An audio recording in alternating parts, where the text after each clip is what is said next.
रात 2 बजे साथियों, हम सभी एकदम नींद में चक थे, किसी को कुछ पता ही नहीं था। हम 7 मई की जो सेना ने घोषणा की थी कि मॉक ड्रिल होगी, उसका इंतजार कर रहे थे। सभी भारतीय ये सोच रहे थे कि 7 मई को आखिर होगा क्या, मॉक ड्रिल होती क्या है और आखिर इससे हम कैसे प्रभावित होंगे, इसी को लेकर के हम सोच रहे थे। लेकिन रात 6 यानी 6 तारीख की रात 2 बजे भारतीय एयरफोर्स ने वो एयर स्ट्राइक किया है कि बालाकोट और उरी जो हमला हुआ था उससे भी भयंकर वाला अटैक किया है। पाकिस्तान में जो बहावलपुर और मुजफ्फराबाद, जहां पर खासकर बहावलपुर, जहां पर आतंकवादियों के 9 ठिकाने हुआ करते थे। हाफिज सईद जो सबसे बड़ा आतंकवादी है, उसका ठिकाना बहावलपुर में है। और सेना ने यानी कि एयरफोर्स ने बहावलपुर को भयंकर तरीके से टारगेट किया है। इतनी गोलीबारी की है, इतनी ताबड़तोड़ मिसाइलें दागी हैं कि पूरा पाकिस्तान दहल गया है। अब आप यहां देख सकते हैं ऑपरेशन सिंदूर लॉन्च किया है एयरफोर्स के द्वारा। ये ऑपरेशन सिंदूर लॉन्च किया गया है। अब ऑपरेशन सिंदूर क्यों हो सकता है, थोड़ा सा आप आइडिया लगा सकते हैं। क्योंकि जो 27 लोगों की जो मौत हुई थी, भारतीय नागरिकों की जो मौत की गई थी, हत्या की गई थी, उसमें जितनी भी महिलाएं थी, हिंदू महिलाएं थी, उनको छोड़ दिया गया था और धर्म को पूछ पूछ करके इन्होंने मारा था कि बता भाई तेरा धर्म क्या, हिंदू है तो मार दिया। उसी को लेकर के ऑपरेशन सिंदूर चलाया और उनकी जो पत्नियां थी उनसे बोल दिया गया कि हम तुमको नहीं मारेंगे, तुम अपनी सरकार को बताओ, मोदी को बताओ। अब भाई साहब मोदी को बता दिया गया, मोदी ने तुम्हारा उखाड़ दिया है, अब देखना तुम्हारा क्या होगा, है ना। तो आप देख सकते हैं कि किस प्रकार से भयंकर जो है मिसाइलों से अटैक किया गया है। और ऑपरेशन सिंदूर के तहत पाकिस्तान का जो बहावलपुर है, पाकिस्तान का जो मुजफ्फराबाद है, मुजफ्फराबाद जो है आपका पीओके वाला रीजन है, वहाँ पर है। और बहावलपुर जो है पाकिस्तान का अंदरूनी पार्ट है, वहाँ जाकर के रात 2 बजे हमला किया गया है। तो आप ये तस्वीरें देख सकते हैं। अब देखो सबसे बड़ी बात जो है क्या है कि पाकिस्तानियों ने ये खुद हमला स्वीकार किया है। इससे पहले हमने बालाकोट किया था तो बोले ऐसा कुछ है ही नहीं, ऐसा कुछ है ही नहीं।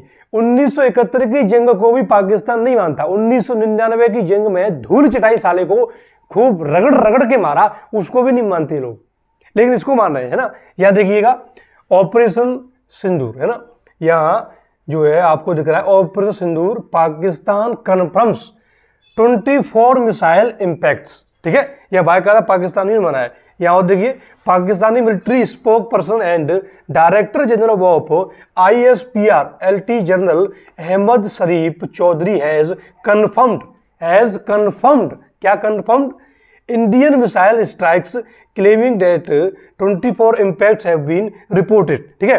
तो ये अब देख रहे हैं आप, ये लोग खुद कह रहे हैं कि यहाँ भारतीयों की तरफ से 24 मिसाइलें दागी गई हैं और हमारे ऊपर अटैक किया गया, इंपैक्ट किया गया है। अच्छा अब देखो थोड़ा सा यहां समझना होगा कि सरकार का जो रुख था वो आप भी देख रहे होंगे कि जब से पहलगाम हुआ है, सरकार का रुख आतंकवादियों को लेकर के था, न कि पाकिस्तान को लेकर। बात समझना आपको।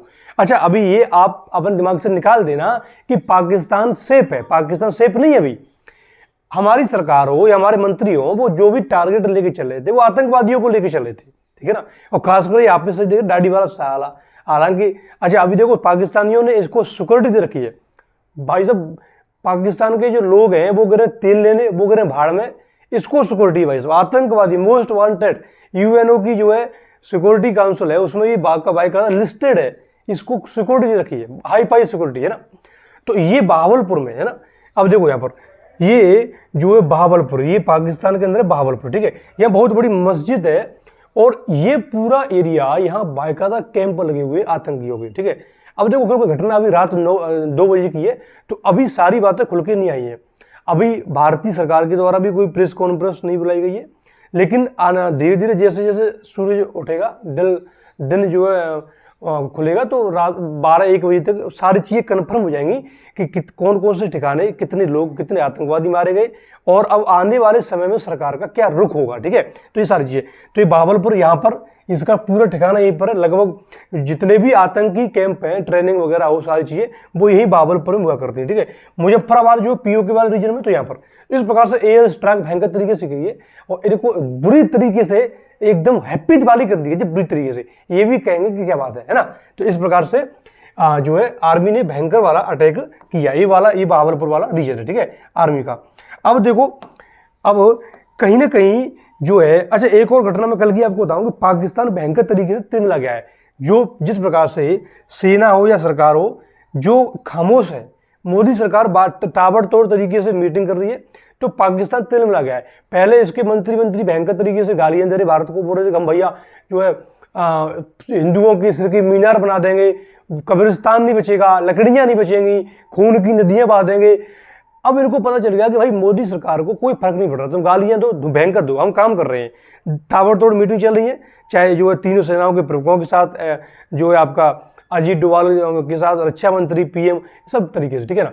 तो अब इनके दिमाग में चला यार कुछ तो गोलमेल चला है। जैसे मालूम मैंने तुमको गाली दी, तो अगर तुमने गाली मुझे नहीं दी तो भैया ध्यान रखना, घबराएगा कौन? जिसको गाली पड़ी है वो नहीं घबराएगा, जिसने गाली दी है वो घबराएगा। पर यार साला गाली मैंने दे दी इसको, इसने नहीं दी, तो पक्का ये कुछ न कुछ करेगा। अब पाकिस्तानियों के दिमाग में ही चला है। तो अब पूरे विश्व में जितने भी देश हैं पाकिस्तानी जा रहे हैं, रसिया के पास पहुंचे, रसिया से बोले देखो भैया हमारे तुम्हारे स्ट्रॉन्ग रिलेशन है, डीपली स्ट्रॉन्ग रिलेशन, आप भारत से देखिएगा थोड़ा सा ये कॉन्फ्लिक्ट इसको निपटाइए यार। रसिया ने कहा तेल लगा सारे, तुम आतंकवादियों के ठिकाने हो, भारत आतंकवाद के खिलाफ है, मैं भी आतंकवाद के खिलाफ हूं, धुआं मचाएंगे आतंकवादियों का। यूएन सिक्योरिटी काउंसिल में पहुंचे, क्योंकि अभी पाकिस्तान यूएन सिक्योरिटी काउंसिल का अस्थायी मेंबर है, वहां भी इनको कोई भी जीत नहीं मिली, वहां भी इनकी बुरी तरीके से क्लास लगाई गई, बहुत बुरी तरीके से। मलेशिया एक देश है ना, मुस्लिम कंट्री है, उसके प्रधानमंत्री ने कह दिया कि यहाँ हम जो है आपके साथ हैं, कश्मीर के मुद्दे को लेकर हम तुम्हारे साथ हैं। तो मलेशिया तेरी औकात नहीं है, पाम ऑयल हमने 2019 में जब बंद किए ना, तू पेट्रोल में पड़ गया था, पैर पकड़ गया पैर तू। तो वो ध्यान रखना, होश में रहना, एसटीसी मार देंगे 2 मिनट में तेरी, ठीक है ना। तो इस प्रकार से जो अब देखो, अब यहाँ अब अभी सरकार ने स्पष्ट कहा है, सेना ने स्पष्ट कहा है कि भैया हमने किसी भी पाकिस्तानी आर्मी को कोई क्षति नहीं पहुंचाई है, हमने किसी भी पाकिस्तानी सेना को कोई क्षति नहीं पहुंचाई है, ना ही किसी पाकिस्तानी नागरिक को कोई क्षति पहुंचाई है। अब आने वाले समय में यह देखना होगा कि पाकिस्तान क्या एक्शन लेता है, क्योंकि हमारे सुखोई, राफेल सीमा पर हाँप रहे हैं, खड़े खड़े हाँप रहे हैं, ठीक है, ये ध्यान रखिएगा। हमारे जो सुखोई वगैरह ये सीमा है ना, ये सीमा पर खूब तरीके से हाँप रहे हैं, खूब डेली जो है प्रैक्टिस चला है इनका, है ना। तो अब अगर इन्होंने कुछ भी चूक की फिर देखो तुम। और मॉक ड्रिल आज होगी 7 मई को। मॉक ड्रिल का सीधा सिंपल ये होता है कि जितने भी बॉर्डर एरियाज हैं, जितने भी बॉर्डर एरिया के स्टेट है ना, लगभग 242 जो डिस्ट्रिक्ट हैं भारत के, उनमें मॉक ड्रिल होगी। यानी कि अगर कभी भी हमला होता है तो कुछ चीजें बताई जाएंगी कि अगर ऐसा होता है तो आपको क्या करना है। सायरन बजेंगे, जैसे अभी इजराइल फलस्तीन का विवाद चल रहा था, लड़ाई चल रही थी, तो वहां पर देख रहे होंगे इजराइल में सायरन की आवाज आती थी। जो सायरन का मतलब होता है कि भाई हम इशारा कर देंगे कि कोई अटैक होने वाला है, तो सायरन के रूम में इशारा होगा, तो आप लोग सुरक्षित हो जाएं, आप लोग जो है जो काम कर रहे हैं वो छोड़ छाड़ के कहीं भी दुबक जाएं, छिप जाएं, कुछ भी करें, है ना, वो होता है मॉक ड्रिल। तो 7 मई को मॉक ड्रिल होगी, और तब तक मॉक ड्रिल होने से पहले ही पाकिस्तान में सिंदूर जो ऑपरेशन के तहत 9 आतंकवादी ठिकानों को तबाह कर दिया है। कितने मरे हैं, कितने बचे हैं, वो आज और कन्फर्म हो जाएगा। आने वाले समय में क्या अपडेट होगी वो बता दूंगा मैं आपको। चैनल को सब्सक्राइब करके जरूर जाना, क्योंकि पाकिस्तानियों की वो पोल खोल के बताऊंगा, तुम भी बोलोगे क्या बात है, ठीक है। चलिए।